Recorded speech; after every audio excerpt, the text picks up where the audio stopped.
March 1966. The air over Southeast Asia carried the smell of burned fuel, wet jungle, and unfinished wars. At Da Nang Air Base, under a hangar guarded by Marines with orders they barely understood, sat an aircraft that was never meant to be there. A Soviet-built MiG-17 Fresco. Captain Jonathan Reed stood several meters away, helmet under his arm, studying it in silence. He had flown combat missions over North Vietnam for almost a year. F-8 Crusaders, F-4 Phantoms, close calls, missile warnings, friends who never made it back. He knew the MiG-17 not from manuals, but from sudden flashes of silver cutting across his canopy at impossible angles. And now one sat on American concrete. The aircraft had arrived through a chain of events that would never appear in official histories. A damaged North Vietnamese pilot had limped south after a dogfight, his fuel nearly gone, his aircraft shaking itself apart.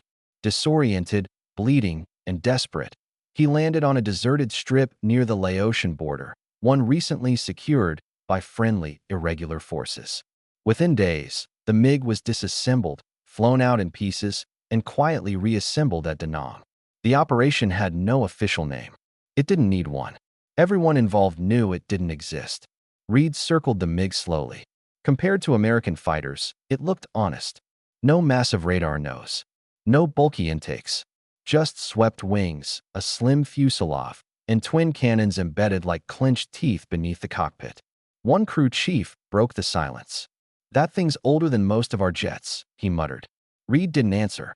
He knew the MiG-17's reputation. Subsonic, gun-armed, primitive by American standards. And yet, over Hanoi, it had humiliated aircraft that cost 5 times as much. F-105s torn apart. Phantoms forced defensive. Pilots reporting that the MiG didn't fight like a machine. It fought like an animal. The briefing earlier that morning had been blunt. "This aircraft represents outdated Soviet design," the colonel had said, pointer tapping the board. "No radar worth mentioning. No missiles. Limited speed. But it turns like nothing we have. If you let it slow the fight down, it will kill you." That contradiction fascinated Reed. How could something so clearly obsolete still be lethal? Up close, the MiG-17 showed its age. Rivets uneven. Panels slightly misaligned. Paint worn thin by sun and monsoon rain. But nothing felt accidental. Every line served lift, turn, or survival. The cockpit was cramped. Brutally so. Reed barely fit. The seat was thin, the padding minimal. Cyrillic labels covered every gauge. There was no comfort here, no illusion that the pilot mattered more than the mission. The instruments were simple: airspeed, altitude, engine RPM, fuel. No excess, no redundancy, no safety nets. An intelligence officer handed Reed a thin binder. "Flight manual." Translated as best we could. Reed flipped through it. Barely 50 pages. Start. Takeoff. Combat. Landing. That was it. American checklists could fill a briefcase. Maintenance crews were stunned. Panels open with basic tools. The engine, an old VK-1 turbojet, was rugged, overbuilt, tolerant of abuse. One mechanic shook his head. "This thing looks like it expects to be mistreated." That night, Reed couldn't sleep. Artillery thumped in the distance. He replayed gun camera footage in his mind. MiG-17s pulling inside American turns. F-4s overshooting. Pilots panicking as a supposedly inferior jet stayed glued to their 6. American doctrine emphasized speed, missiles, beyond visual range kills. The MiG-17 rejected all of that. It demanded closeness, patience, precision. 3 days later, clearance came through. Reed would fly it. The pre-flight felt wrong. Too short. Too simple. No layers of systems to bring online. The engine startup was violent. Uneven combustion. Coughing like a beast waking reluctantly. The aircraft vibrated through the airframe. Not dangerously. Purposefully. As Reed taxied, he felt exposed. No radar warning receiver. No electronic comfort blanket. Just metal, fuel, and gravity. The tower's voice crackled. "Captured aircraft, you are cleared for takeoff." Reed advanced the throttle. The MiG surged forward immediately, not smoothly, but eagerly. It didn't accelerate, it lunged. The nose lifted earlier than expected. The aircraft leapt off the runway, as if relieved to be airborne again. "This thing doesn't wait," Reed muttered. Climbing through 5,000 feet, he felt it. Not raw power, but balance. The MiG wasn't fast, but it was light, responsive, alive in a way American jets weren't. Every stick input translated instantly. No filtering, no dampening. At altitude, Reed tested turns. The result shocked him. The MiG-17 carved the sky in tight, relentless arcs. Sustained turns that would bleed speed from an F4 meant nothing here. The aircraft seemed happiest when slow, tight, aggressive. Now he understood. This jet didn't hunt with speed. It hunted with patience. Reed spoke into the recorder strapped to his chest. Initial impression: this aircraft is designed for the knife fight. It gives up speed to own the turn. It assumes the pilot sees the enemy. No radar dependence. No missile faith. Just geometry and guts. He imagined Vietnam skies filled with these machines, guided from the ground, directed into the fight, not to dominate, but to disrupt, exhaust, and kill. As Reed leveled out, sweat forming under his helmet, a realization settled in. This aircraft wasn't outdated. It was honest. And honesty, in war, could be deadly. Reed pushed the MiG harder. At 18,000 feet, he rolled into a simulated engagement, imagining the familiar silhouette of an F4 Phantom ahead of him. In his mind, he flew the Phantom the way he knew it was flown in combat. Fast entry, vertical maneuver, missile shot, extend away. The MiG rejected that logic immediately. When Reed tried to fight it like an American jet, the aircraft felt wrong, sluggish, uncooperative. But when he slowed, when he abandoned speed and trusted angle, the MiG came alive. He bled energy deliberately. At 300 knots, then 250, the Fresco tightened its turn like a predator lowering its head. The controls grew heavier, but not unresponsive. There was no warning system telling him he was close to the edge. The aircraft simply expected him to know. "This thing will not save you from stupidity," Reed murmured, "but it will reward discipline." He imagined an American pilot behind him now, overshooting, accelerating, climbing for separation. The MiG wouldn't follow. It would wait. It would let gravity and impatience do the work. The realization made his stomach tighten. For years, American pilots had been told they were losing because of training gaps, restrictive rules of engagement, or bad luck. Reed understood now that part of the truth was mechanical. They were fighting an enemy that refused to fight on their terms. The MiG-17 didn't care about radar ranges or missile envelopes. It cared about position. Reed leveled out and tested acceleration. The engine was old, smoky, inefficient by American standards. It took time to build speed. But once there, the aircraft didn't feel strained. It felt stubborn, like it would keep flying as long as metal held together. He ran through gunnery simulations. 2 NR-23 cannons and a heavier N-37. No lead computing site. No magic. Just math, muscle memory, and timing. A mistake here meant death. But a correct shot? A single burst would be catastrophic. Reed's recorder captured his breathing as he spoke again. American fighters are built around probability. Missiles, sensors, multiple chances. This aircraft is built around certainty. You either get the shot, or you die. He began to understand the psychology behind it. Soviet and North Vietnamese doctrine did not expect every pilot to survive. It expected every pilot to obey geometry and timing long enough to matter. That was the difference. At lower altitude, turbulence from the humid coastal air made the MiG shudder. It didn't complain.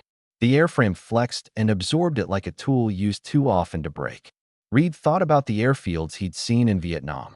Dirt strips, cratered concrete, camouflage nets instead of hangars. He imagined this MiG operating from them with minimal support. The Phantom could not do that. The Crusader could barely do that. The MiG-17 was born there. As Reed turned back toward Da Nang, his mind replayed combat reports he'd once dismissed. Pilots describing MiGs that hung in the turn forever. Enemy aircraft that should have been dead but weren't. Kills that happened so close pilots could see faces. The Fresco demanded proximity. Landing was another lesson. The MiG had no tolerance for carelessness. Approach speed mattered. Angle mattered. Too shallow, and it would float endlessly. Too steep, and it would drop hard, unforgiving. Reed brought it in carefully, heart pounding harder than in combat. The aircraft touched down firmly, bouncing once before settling. He rolled to a stop drenched in sweat. When the canopy opened, Humid air rushed in along with silence. No applause. No ceremony. Just mechanics staring at the jet they had cursed for months. One of them finally spoke. "Sir, how bad is it?" Reed removed his helmet slowly. "It's worse than we thought," he said. "And better." That afternoon, Reed debriefed intelligence officers, engineers, and a handful of pilots handpicked for discretion. He spoke plainly. The MiG-17 isn't dangerous because it's fast. It's dangerous because it refuses to die in the turn. If you chase it vertically, you're safe. If you get slow with it, you're already dead. Charts followed. Diagrams. Engagement timelines. Then he said the part no one wanted to hear. This aircraft exposes a flaw in how we think about air combat. We assume superiority means forcing the enemy to fight our way. The MiG assumes the opposite. It waits until we make a mistake. The room was quiet. An engineer from the Navy finally asked, "So what do we do?" Reed answered without hesitation. "We retrain pilots. We teach them to respect slow fights. And we stop believing technology replaces geometry." The report Reed wrote that night was classified above his own clearance. It described the MiG-17 not as a relic, but as a doctrinal weapon. A line stood out even to him. The MiG-17 is not a fighter built to win the war. It is built to make the war cost more than the enemy expects. Weeks later, combat reports from Vietnam began to shift. New training directives filtered quietly into squadrons. Dogfight schools emphasized energy management, visual awareness, and disengagement discipline. Too late for some. Reed followed the war from Da Nang, flying combat again, but differently now. Every time he spotted a silver shape turning tightly below him, he felt a new respect and a new fear. The MiG-17 was old, but it was honest. And honesty, Reed now knew, was lethal in the sky. By late 1967, the war had changed, but not in the way Washington expected. Sorties increased. Bomb tonnage rose. New missiles arrived in theater with better seekers and improved reliability. On paper, American air power had never been stronger. And yet, the MiG-17s were still there. They rose from airfields that should not have functioned. From runways patched with steel plates and faith. From valleys where radar coverage was incomplete and assumptions went to die.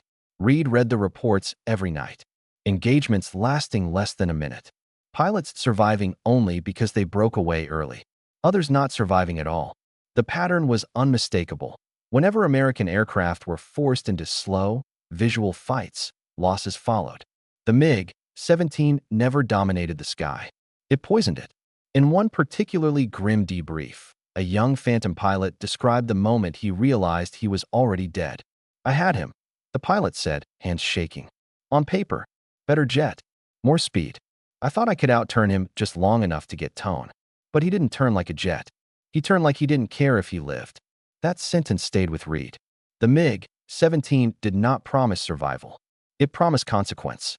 In early 1968, Reed was reassigned, quietly, to a stateside advisory role. Officially, it was routine rotation. Unofficially, it was because his assessments were making senior planners uncomfortable. He was sent to brief engineers, tacticians, and doctrine writers. The reaction was always the same. Polite attention, intellectual interest, emotional resistance. One Air Force colonel summarized it bluntly. "You're telling us our problem isn't hardware. It's mindset." Reed nodded. "Yes, sir. And mindsets are harder to replace than aircraft." He began framing the issue differently. "This isn't about the MiG-17 being better. It's about it being sufficient. It does exactly what it needs to do, no more. It assumes loss. It assumes damage. It assumes fear. And it works anyway." American aircraft, Reed argued, assumed control, assumed information superiority, assumed the fight would unfold logically. Vietnam did not reward logic. It rewarded endurance. As the war dragged on, changes slowly emerged. Training programs like Top Gun were born, not from triumph, but from humiliation. Pilots were taught to fight visually again, to respect turn performance, to disengage early. Reed knew where those lessons came from. They came from a jet with no radar and no mercy. In 1970, Reed was invited to review classified footage captured after a major strike over North Vietnam. Several MiG-17s had been destroyed on the ground. Their shelters collapsed. Their airfield cratered. Analysts celebrated. Reed watched in silence, because he also saw footage taken days later. The same airfield, partially repaired. New MiGs rolled out, older, patched, flown by different pilots. The aircraft had been replaceable. The doctrine had not. That was the true danger. After the war, Reed retired quietly. No medals for the MiG flights. No public acknowledgement. His reports were declassified only in fragments, stripped of context. He spent his later years teaching aerodynamics and combat theory to young pilots who had never seen Vietnam. One student once asked him, "Sir, what was the most dangerous aircraft you ever faced?" Reed didn't answer immediately. He thought of the Phantom's power, the SAM's reach, the chaos of flak-filled skies. Then he said, "The one that knew exactly what it was." Years later, at a museum in Ohio, Reed stood before a MiG-17 mounted beneath cold white lights. Its paint was chipped, its canopy clouded, its guns inert. Visitors walked past it without interest, drawn instead to larger, faster, more impressive machines. A docent recognized Reed and asked, "Hard to believe this thing mattered, right?" Reed smiled faintly. "No," he said. "What's hard to believe is how much it taught us, and how little we wanted to learn." He looked at the MiG's wings. Thin, swept, designed for a war that assumed scarcity and sacrifice. The Americans had built aircraft to win. The Soviets and their allies had built aircraft to last. That difference had shaped the skies over Vietnam more than any missile or radar ever would. As Reed turned away, he thought of a sentence he had once written and never been allowed to publish. In war, superiority is temporary. Sufficiency is permanent. The MiG-17 had never been the best fighter in the sky, but it had been the most honest. And honesty, Reed knew now, was the most dangerous weapon of all.